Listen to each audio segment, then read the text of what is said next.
Here are the top stories for today, April 25, 2022. The government rolls out the second COVID-19 booster dose for immunocompromised adults.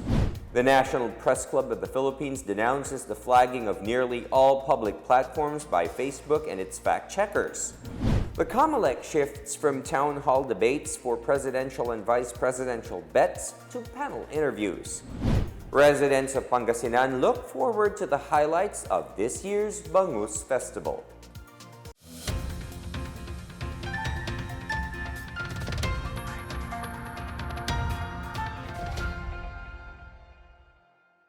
Good day, I am William Theo. Welcome to the PNA Newsroom. The government rolled out the administration of the second COVID-19 booster dose today, but only for immunocompromised adults. Health Secretary Francisco Duque III said among the eligible patients are those with cancer, HIV, AIDS, immunodeficiency, organ transplant recipient, and those who are undergoing chronic dialysis and the like. He said the additional booster shot could be given as early as 3 months after getting their first booster vaccine. Senior citizens and healthcare workers are not yet included pending the review guidelines from the Health Technology Assessment Council. The approved brands of COVID-19 vaccines for use are AstraZeneca, Moderna, Pfizer, Sinopharm, and Sinovac.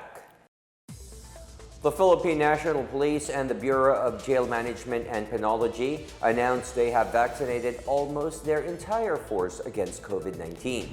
As of Sunday, 99.6% of the members of the PNP have completed their primary doses. Of the total, 98.2% have received booster doses. The rest are partially vaccinated or unvaccinated. Meanwhile, 99.7% of BJMP's personnel are already vaccinated against COVID-19 as of Saturday. 76% of them have received their booster shots. The BJMP currently has no active cases among persons deprived of liberty and personnel. BJMP Chief Alan Iral, meanwhile, urged all personnel in district, city, and municipal jails nationwide to continue the strict implementation of health protocols. Among inmates, 96.7% out have COVID-19 jabs, while 68% of these have their booster shots. Agriculture Undersecretary Fermin Adriano recognizes the move of lawmakers to go after smugglers in the country. In the Laging Handa public briefing this morning, he said the Department of Agriculture has no power to prosecute or charge economic sabotage perpetrators. The House Ways and Means Committee during last week's hearing said it will support any budget or policy request to fight the rampant smuggling of agricultural products in the country.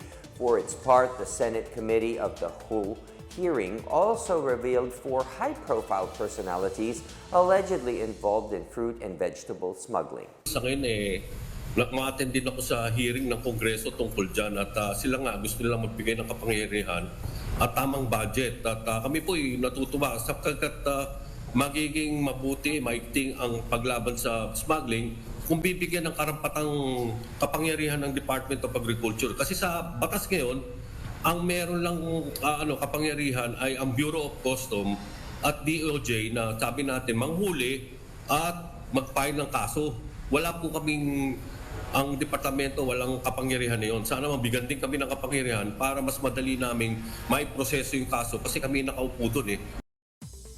The recent multiple flagging of social media giant Facebook on official posts and shared stories of government media agencies elicited negative reactions from various government offices as well as from the netizens.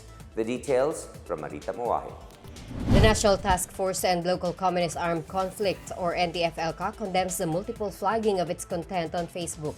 In a statement, NTF-ELCA spokesperson and Presidential Communications Undersecretary Lorraine Badoy described Facebook's move as a pathetic, cowardly, desperate, and lutang, noting that even the government's good governance posts and articles highlighting economic recovery programs, delivery of basic social services, as well as infrastructure projects to various communities were also flagged as violative of Facebook community standards. Earlier this week, National Security Advisor Hermogenes Esperon Jr. called out the social media giant for flagging his post on April 14 due to alleged similar violations. The said post called on Filipinos to unite against the communist insurgency and all groups that support the New People's Army, the armed wing of the Communist Party of the Philippines. Moreover, Facebook continuously flagged multiple posts of government media entities including the Philippine News Agency and Radio Pilipinas. Since Saturday night, Facebook has been notifying those who have shared the news articles and developmental stories from PNA, tagging the posts as violations of the platform's community standards on cybersecurity. Editors and reporters' accounts were not spared, that even vaccination updates are tagged as violations of community standards and shared stories were removed as well. Roy Tan, Meta Asia Pacific Head of Politics and Government Outreach, said Facebook is already investigating the issue. Meanwhile, netizens urged the government to do something against the incident, saying that the act clearly suppressed the freedom of speech in the country. Seasoned TV host Daphne Osenia Paez in a post said Facebook flagged all her reposts of news from PNA site. Netizen Edwin Zablan meanwhile called Facebook managers dictators for censoring posts by government officials and government media. He urges Facebook headquarters in the United States to do a full potential audit on Facebook Philippines and get Vera Files and Rappler removed as their designated fact-checkers.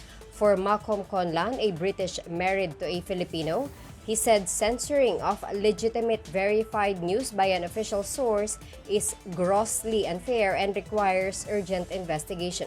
Facebook's parent organization, Meta, earlier suspended a network of more than 400 accounts, pages, and groups just weeks before the May 9 national and local elections. For the PNA Newsroom, I am Marita Muaje. The Partido Demokratiko Pilipino Lakas ng Bayan or PDP Laban Party has expressed alarm over the massive flagging of Facebook Philippines of its official posts and photos, as well as various pages of its national and local candidates. PDP Laban President and Energy Secretary Alfonso Cusi is blaming the opposition, saying the move was supposedly done as part of efforts to discredit the accomplishments of the Duterte administration. He also said the move maliciously influenced voters' decisions ahead of the May polls. Meanwhile, PDP Laban Secretary General and Cabinet Secretary Melvin Matibag said Facebook censorship through their so-called community standards are unethical and against public safety and national security. Matibag also questioned the third-party fact-checkers that partnered with Facebook Philippines to prevent false news from spreading on the social media platform.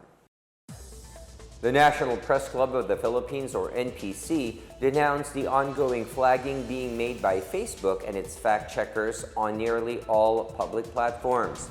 NPC, which is one of the country's oldest and biggest organizations of active members of the press, described the flagging not only as acts of harassment and intimidation, but also as an assault on the country's sovereignty. NPC President Paul Gutierrez said Facebook has shown to all Filipinos that it is the lord of the realm of social media. Even official public website Philippine News Agency was flagged as violative of Facebook community standards.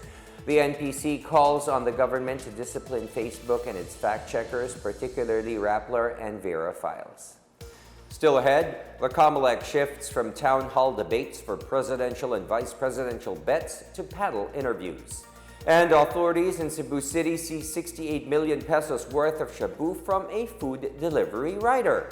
We're back after a quick break. Keep it here on the PNA Newsroom.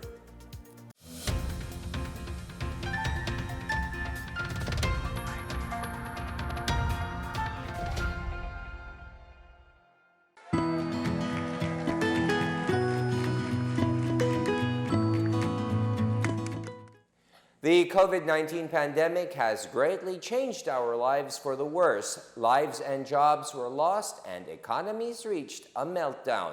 Thanks to the arrival of safe and effective vaccines, we are one step closer to normalcy. It's time to do our part get vaccinated for our safety and for our recovery. You are there in that community, go there and have yourself vaccinated by any of the vaccines available. They are all potent, they are all effective. I would like to appeal to all our kababayans, please get vaccinated against COVID-19 and be the government partner in preventing further spread of the disease. I encourage you to get vaccinated as soon as possible time. These vaccines are safe and they are the key to reopening our society. The need for international solidarity and cooperation cannot be made clearer than this pandemic because everyone is safe. No one is safe globally until everybody is safe. Vaccines work.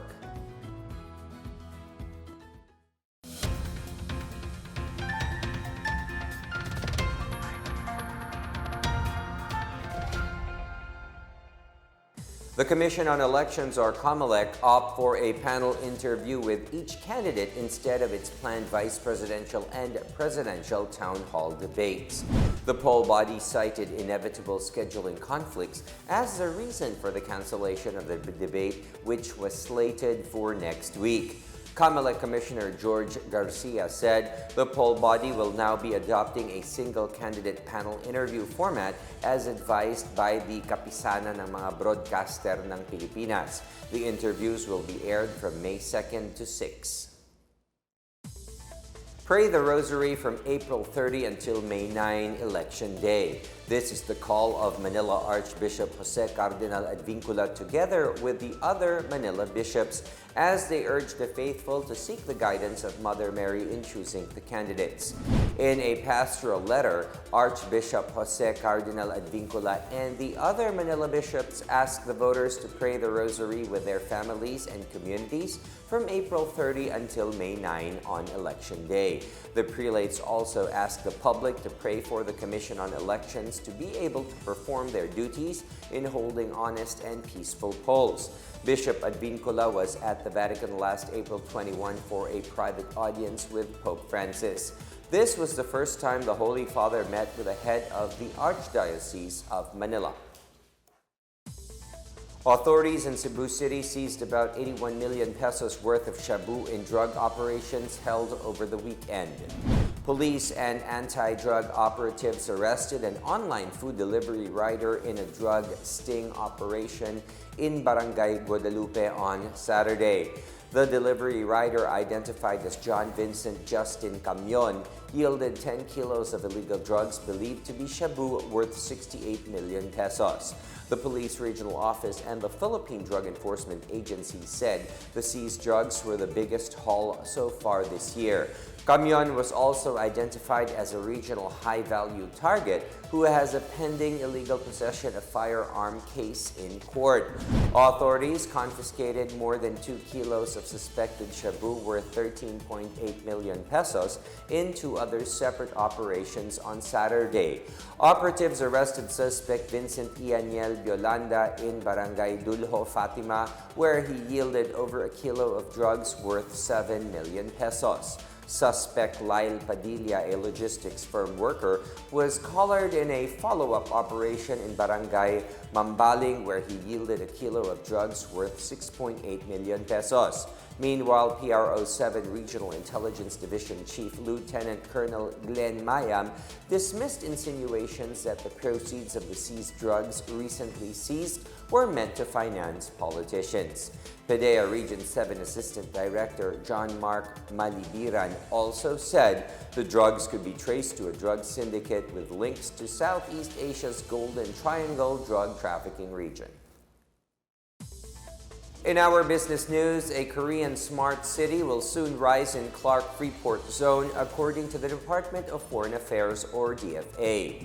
Clark Development Corporation and the Korea Land and Housing Corporation, or LH, have inked a memorandum of understanding on April 15th at Songdo International Business District in Incheon Province.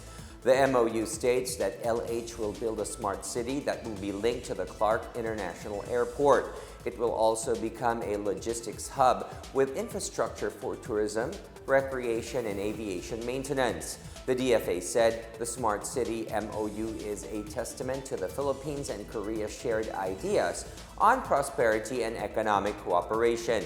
CDC President Manuel Garlan, meanwhile, said he looks forward to technology sharing through the MOU, especially the communications network, which will be used for the K-Smart City development.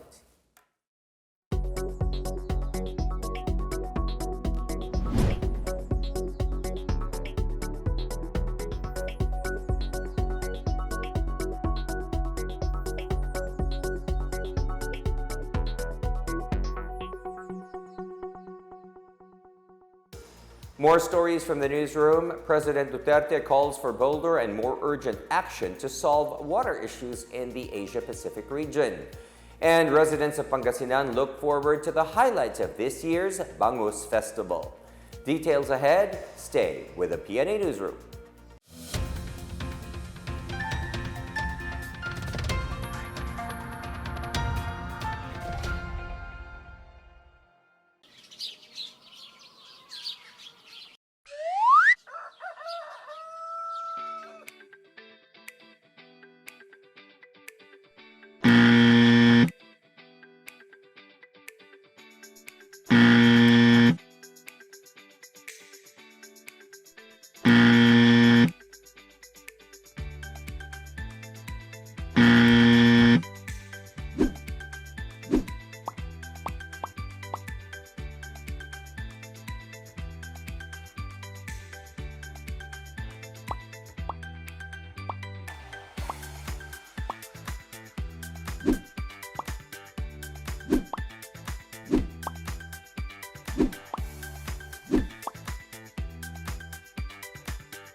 President Rodrigo Duterte has called for a bolder vision and urgent action to solve water-related issues in the Asia-Pacific region.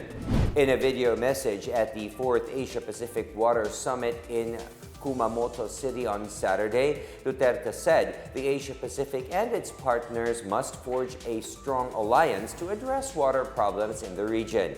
He said developing countries like the Philippines still face challenges to ensure universal access to safe, affordable, and accessible water. He suggested several measures such as creating a robust regime for sustainable water management, using the best available science in water resource generation and infrastructure, and securing sustainable forest protection and watershed management. Regional experts must also collaborate, and countries must promote transboundary benefits for the people's development towards 2050 and beyond.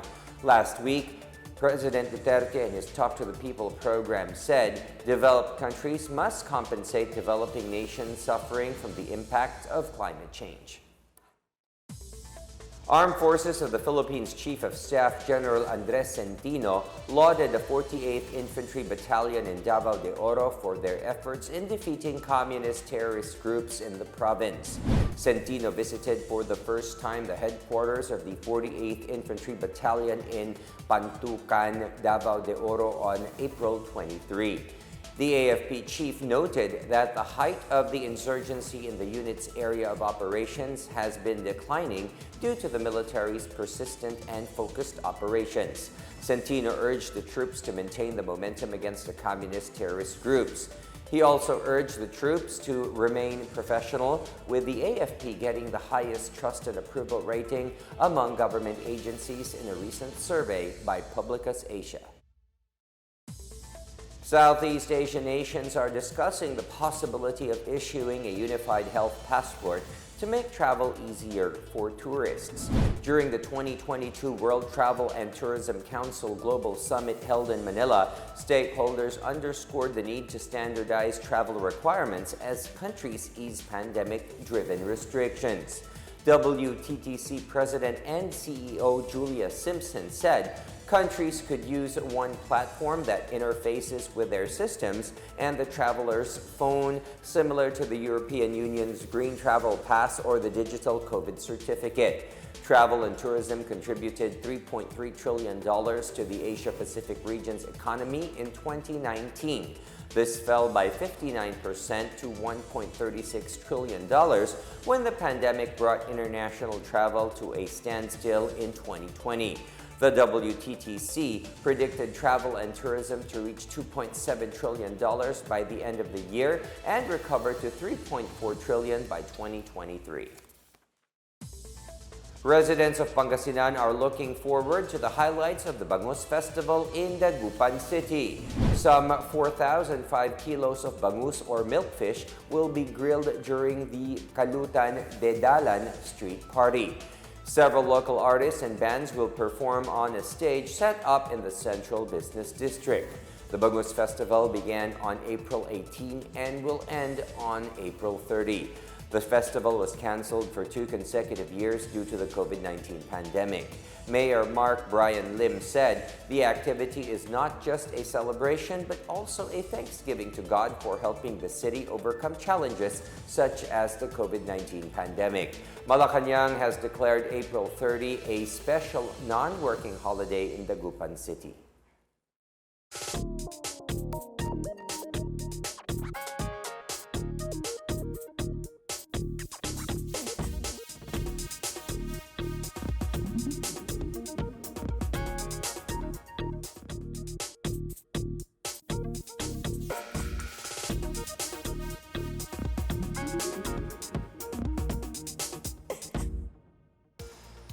Let's take a look at today's biggest stories. The government rolls out the second COVID-19 booster dose for immunocompromised adults. The National Press Club of the Philippines denounces the flagging of nearly all public platforms by Facebook and its fact-checkers. The Comelec shifts from town hall debates for presidential and vice presidential bets to panel interviews. Residents of Pangasinan look forward to the highlights of this year's Bangus Festival. As Filipinos, we all have a vital role to play in preventing the spread of COVID-19.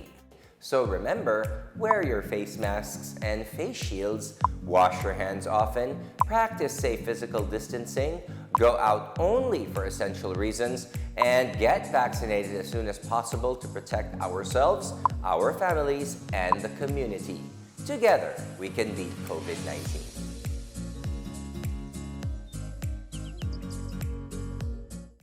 Thank you for watching another episode of the PNA Newsroom. For more news content, check our webpage or log onto the Philippine News Agency's Facebook and Twitter accounts.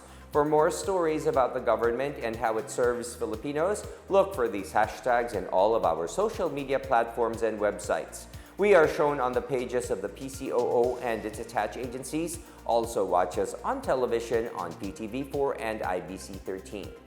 And that's your daily dose of the biggest stories that you need to know. From the PNA Newsroom, we tell stories that inspire change. I am William Theo. Good day, everyone.